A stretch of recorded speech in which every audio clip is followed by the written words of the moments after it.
Greetings, Ashton here.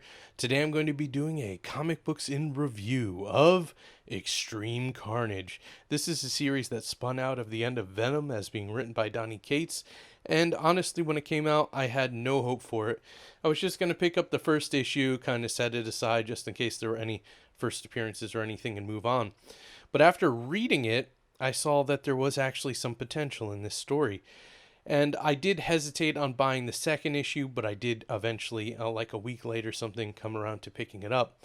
And then I didn't stop after that because I enjoyed this story. Yeah, I did not think I would. I thought this was going to be throwaway junk, but it was actually quite good. So I'm going to give you a brief overview of the series as it happens. And, nothing really on the inside. There's going to be a few spoilers because I got to talk about story points, but that's about the extent of it. All right, let's get started.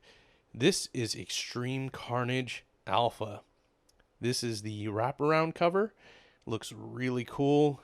I'm going to go ahead and I'm going to show you the full cover. All right, nice looking. And then this is the standard cover here. So, what I will say is this issue sets everything up.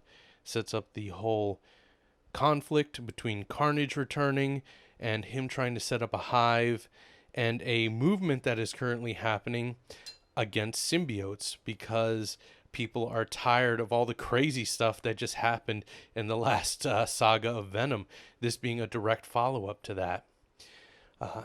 The first issue here, Scream, starts with Scream going about their normal lives, but Carnage is trying to recruit her and other symbiotes into a hive that he wishes to form. That leads to some pretty severe conflict.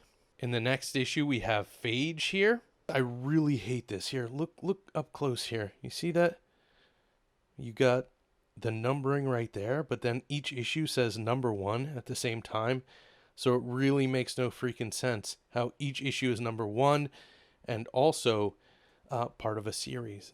Phage is, of course, swayed immediately to the dark side because he is pretty much an asshole of a symbiote, and he always has been. So he gets into a conflict with Scream, and Scream, oddly enough, decides to go with the side of Carnage and feels that the host has been lying to her the whole time, and it leads to some devastating events that introduces a brand new symbiote into the picture in this issue right here.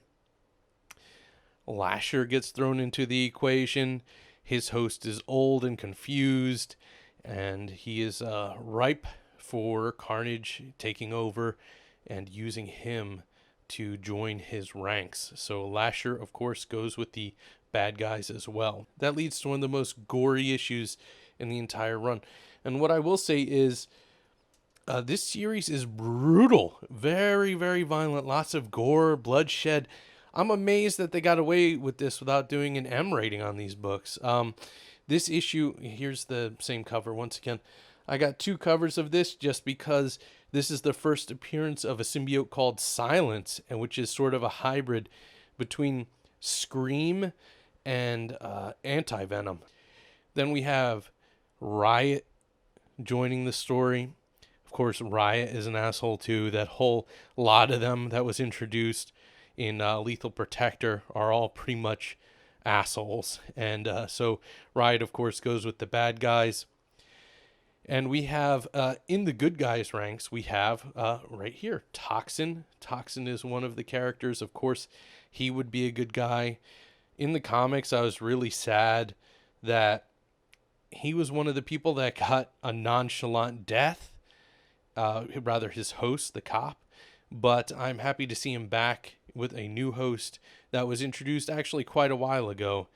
Just can't remember. It was some little side story or something that he was introduced in. But I'm just happy to see this symbiote back up and going. We have Flash Thompson amongst the good guys. And Sleeper is, of course, one of the good symbiotes that has decided to fight against Carnage. In this issue, we have Agony. And Agony decides to go with the Carnage side of things because she is a monster. And this issue right here disappointed me a little bit. There's some kind of tropes in it, like the telling a woman to smile trope that is way overplayed, and it just seemed a little odd in comparison to the writing of the other issues.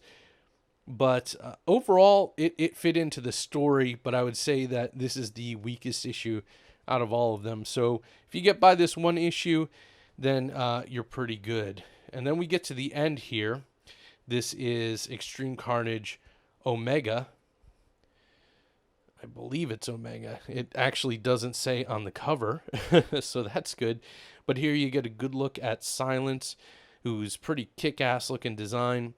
I know some people are probably going to be upset that Scream is no more, but now you have this new awesome looking symbiote. So anyway, at the end here, this is where both sides have a big conflict, and the fallout really happens in the eyes of the media, as the media is witnessing the symbiotes fighting each other in groups. And like I said before, this is already a hot topic, and so we'll have to see where this goes. But in the end, you'll have to make the decision how well this ending is.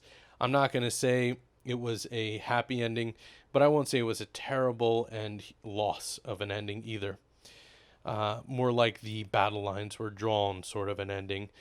Overall, I did really like this story.